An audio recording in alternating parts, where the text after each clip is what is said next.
Hi friends, welcome to Ramnath கூரக்கடை kitchen. இன்றைக்கி வீடியோவில் ருசியான தக்காளி சட்னி எப்படி செய்கிறதுன்னு பார்க்கலாங்க. தக்காளி சட்னி இந்த மாதிரி ஒரு தடவை செஞ்சு பாருங்கள். டேஸ்ட்டு ரொம்ப சூப்பராக இருக்குங்க. சூடான இட்லி கூட இந்த தக்காளி சட்னி வச்சு சாப்பிட்டா இன்னும் 4 இட்லி அதிகமாக சாப்பிடுவாங்க. அந்த அளவுக்கு டேஸ்ட்டு வந்து ரொம்ப சூப்பராக இருக்குங்க. வாங்க இப்போ இந்த தக்காளி சட்னி எப்படி செய்கிறதுன்னு நம்ம வீடியோக்குள்ளே போய் பார்க்கலாம். சட்னி செய்கிறதுக்கு கடாயில் 2 டேபிள் ஸ்பூன் அளவுக்கு எண்ணெய் சேர்த்துக்கிறேங்க. எண்ணெய் நல்லா சூடானதுக்கப்புறம் காரத்துக்கு 6 வரமிளகாய் சேர்த்துருக்கேங்க. இந்த சட்னிக்கு காரம் கொஞ்சம் அதிகமாக இருந்தால் டேஸ்ட்டு நல்லாயிருக்குங்க. நீங்கள் உங்கள் காரத்துக்கு தகுந்த அளவுக்கு கம்மியாகவோ அதிகமாகவோ சேர்த்துக்கோங்க. மிளகாய் இந்த அளவுக்கு நல்லா வறுபட்டணுங்க. பூண்டு பல் 8 அளவுக்கு எடுத்திருக்கேங்க. இந்த தக்காளி சட்னிக்கு பூண்டு கொஞ்சம் அதிகமாக சேர்த்து செஞ்சோன்னா டேஸ்ட் வந்து ரொம்ப நல்லாயிருக்குங்க. எண்ணெயில் ஒரு 2-3 நிமிஷம் போல் பூண்டு நல்லா வதக்கியாச்சு. பெரிய வெங்காயம் 1 சேர்த்துக்கிறேங்க.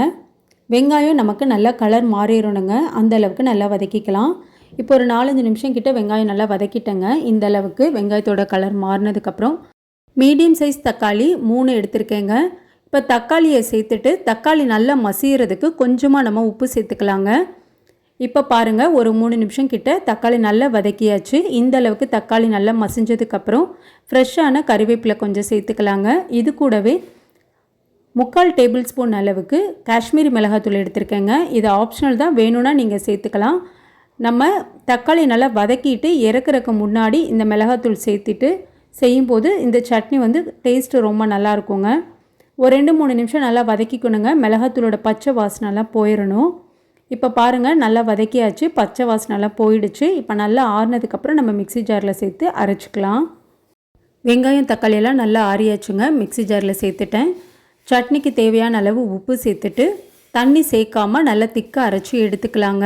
இப்போ பாருங்கள், இந்த அளவுக்கு நல்லா அரைச்சி எடுத்தாச்சு. இனி இந்த சட்னிக்கு வந்து தாளித்து சேர்த்துக்கலாம். கடாயில் 3 டேபிள் ஸ்பூன் அளவுக்கு எண்ணெய் சேர்த்துருக்கேங்க. எண்ணெய் நல்லா சூடானதுக்கப்புறம் கடுகு உளுத்தம் பருப்பு சேர்த்துக்கிறேன். கடுகு உளுத்தம் பருப்பு நல்லா பொரிஞ்சதுக்கப்புறம் வெங்காயம் 10 எடுத்துருக்கேங்க. நல்லா பொடியாக கட் பண்ணி சேர்த்துக்கலாம். கூடவே கருவேப்பிலையும் சேர்த்துட்டு வெங்காயம் ஒரு 2-3 நிமிஷம் மட்டும் எண்ணெயில் நல்லா வதக்கி விட்டுக்கலாங்க.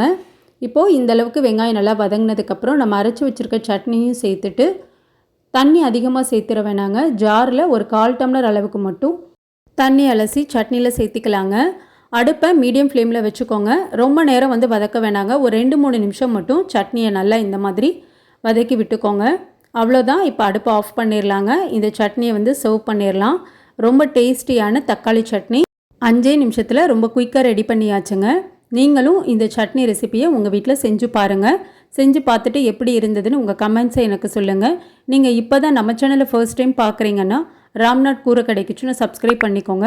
பக்கத்தில் இருக்க பெல் ஐக்கானை கிளிக் பண்ணிவிட்டு ஆல்ன்ற ஆப்ஷனை டிக் பண்ணிக்கோங்க. அப்போ தான் நான் போடுற வீடியோஸ் நோட்டிஃபிகேஷனில் உங்களுக்கு உடனுக்குடனே வரும்.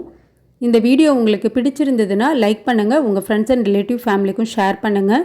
இனி நான் வேறு ஒரு இன்ட்ரெஸ்டிங்கான ரெசிப்பியில் உங்களை பார்க்குறேன். தேங்க்ஸ் ஃபார் வாட்சிங் ஃப்ரெண்ட்ஸ்.